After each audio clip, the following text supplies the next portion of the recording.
Promises are important. Promises are powerful. And I take my promises very seriously. And I tend not to make a lot because I want to respect each and every one of them.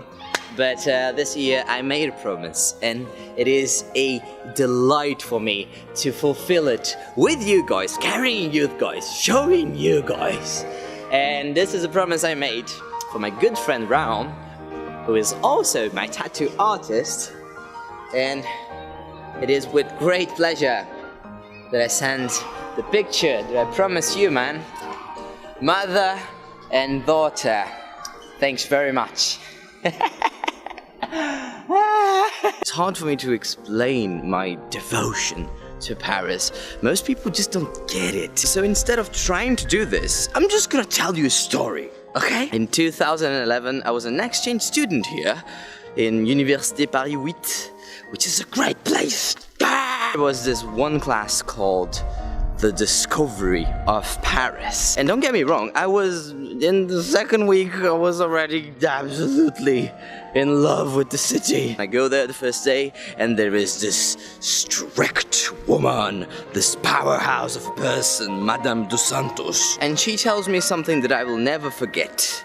Especially because I didn't understand at first. She told us she wouldn't teach French to our minds, she would actually teach French to our guts. And I was curious. I was hooked. In the first class, she wrote some mysterious words in the chalkboard, like luxury and tradition, and we were like, what? She told us to gather in groups of 4 and choose a theme. And I was lucky enough to grab just the theme that I wanted. Créateurs et ailleurs. Creators and outsiders. It was intriguing. It was cool. Then she put everyone outside of the classroom and started to call group by group. You come first, then you. She was very strict. When we got inside, there was a bunch of addresses in the chalkboard. First thing she did was made us promise, made us swear not to use Google. And we did it. We did. We were quite a bit scared of her, so we did. Then she told us to go to those addresses, to knock on people's doors, and figure out what was our real theme. And that's it. That's how you learn French, with your gut. You knock on somebody's door without speaking a proper French, and you ask them, excuse me, sir, I know your house is important to the history of France. I just don't know why. Would you please explain it to me? It's marvelous. It was a life-changing experience. It was just a new way to learn things. It affected different parts of my brain.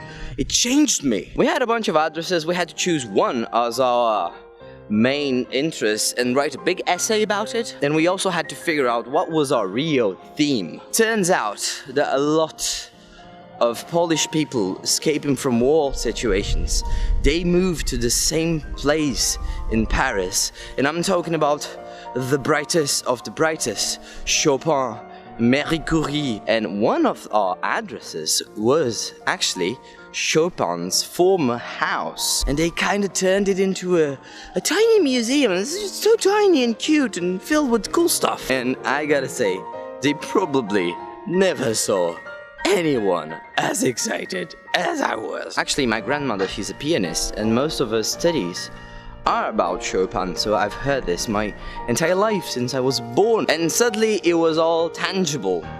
It was all there. I could see it. I could see the papers that he wrote with his own very hands.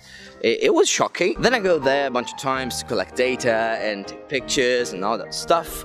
And I was so excited. And this girl from the museum presenting me the stuff and giving me the information, she was so excited about my excitement. Then I ask a weird question. I just ask her, excuse me, it's alright if you say no. I just gotta ask, can I play a note in the piano? And then she looks at me, she's confused, and she's like, yes. And this is the story of how a French class got me to the situation of playing a note in Chopin's clavichord, but I just want to illustrate all that magic that I feel about this place.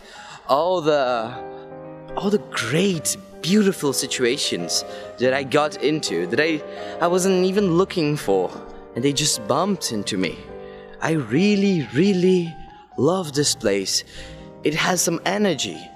Doors open for me here. People are nice, which is not the cliché Paris experience. Cities have a sort of a song or a chord, and you vibrate well with some of them, not so much with others. And if you are lucky enough, you will find a city that is just part of you. And when you do, if you do, then you will be truly, truly grateful. Merci Paris. Merci.